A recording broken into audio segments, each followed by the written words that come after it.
J'ai arrêté. Je reprends. Ouais, je vois les ananas. Ah ben ça, c'est le fruit de la récolte.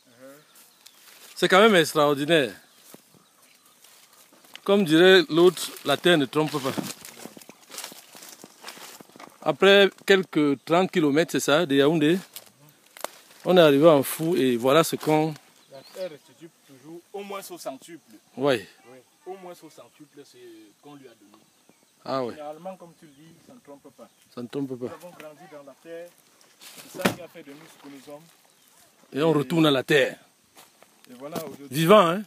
Je suis. Pas mort. Je suis. Et puis nous encourageons la jeunesse camerounaise de s'imprégner davantage à l'agriculture. On a beaucoup de terres. On a un pays qui souffre. Mais nous n'en faisons rien. Nous sommes paresseux. Paresseux. Regardez. Nous venons trouver des têtes d'ananas comme ça. Il y a des gars au quartier à qui on demande de venir faire ça. Ils ne viennent pas. Voilà. On sort du bureau un samedi. On dit on fait une récolte pareille. Et c'est presque les résidus après les grandes récoltes. Voilà. Là. Vous imaginez ce que la terre peut faire. Ah ouais, ça... J'ai dit un jour à quelqu'un que si aux étudiants qui sortent de l'université de Tchang de la Faza, on pouvait, au lieu de dire qu'on recrute 25 000 Camerounais ou dont l'affectation est inconnue, il vaudrait mieux affecter de l'argent aux ingénieurs qui sortent d'école, qui ont des connaissances fraîches, qui ont des connaissances stériles, rien n'a encore corrompu leurs connaissances. On leur affecte de l'argent et des parcelles dans des zones inexploitées du Cameroun. Avec une feuille de route. Une feuille de route. Ouais. Ils sont accompagnés par le ministère de l'Agriculture, voilà. le ministère du Commerce, le ministère des Finances. C'est-à-dire qu'il y a des accompagnateurs. Hein?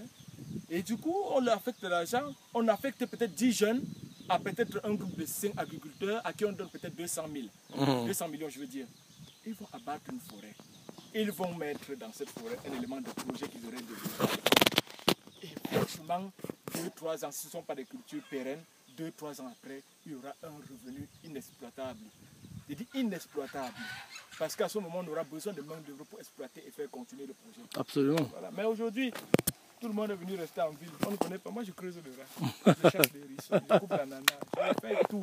Je fais tout. Ça, c'est... Malheureusement, on n'a pas compris la richesse qui dort sous nos lauriers. Voilà. Les gens pleurent. On préfère... Aujourd'hui, les Blancs ne comprennent pas comment ils vont faire. Bientôt, ils vont venir s'installer chez nous. Hein, mais ils viennent. La vie, la vraie vie. On a des Chinois qui prennent des hectares. 100 ans, 200 années, c'est en Afrique. Au Cameroun encore, qui regorge de tout. Regardez. Ça, je dois rappeler à l'attention de ceux qui nous lisent, ceux qui nous voient, ceux qui écoutent, qu'on est en pleine forêt. On est en pleine forêt. Pour mettre sur place cette ananeraie, on a dû abattre beaucoup d'arbres. Heureusement qu'on continue avec des cultures, ce qui fait que le sol continue à s'enrichir. Ah ben c'est super.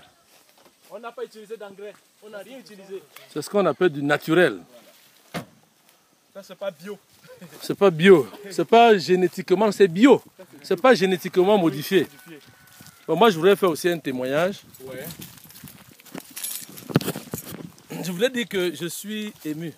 Je l'ai dit en off tout à l'heure, quand j'étais en train de prendre les images de celui qui est caméraman maintenant, ainsi que de Daniel. Je suis vraiment ému parce que, venu de Douala depuis 2 jours, à l'occasion de mes congés, je tombe sur Daniel qui me dit, il va aller en Fou cet après-midi. Tu vas faire quoi en Fou? Il a eu une ananeraie qu'il a mis sur pied. Il voudrait voir ce que cela donne après un certain nombre de récoltes qu'il a effectuées. Je dis non, je saute sur l'occasion, on va y aller. Mais comme j'étais un peu pris, il me dit non, comme tu vas y aller, on remet ça à demain. Et aujourd'hui, nous sortons de la maison ensemble. On passe par son bienveillant ami qu'il retrouve à son bureau. Comme ça en passant parce qu'il a vu son véhicule garé devant son bureau. Et il lui dit voilà, nous sommes sur la route de Fou.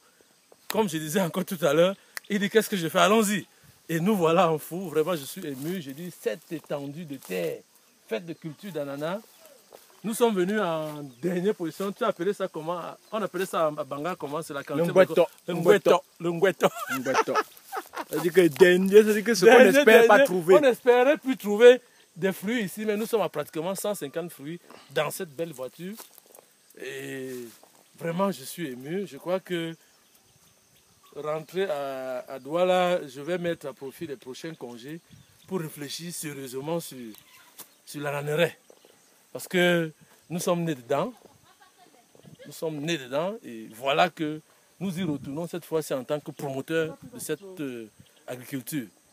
Merci. Ok, merci. Vous étiez en direct depuis Ananas TV d'Info. À nous revoir la prochaine.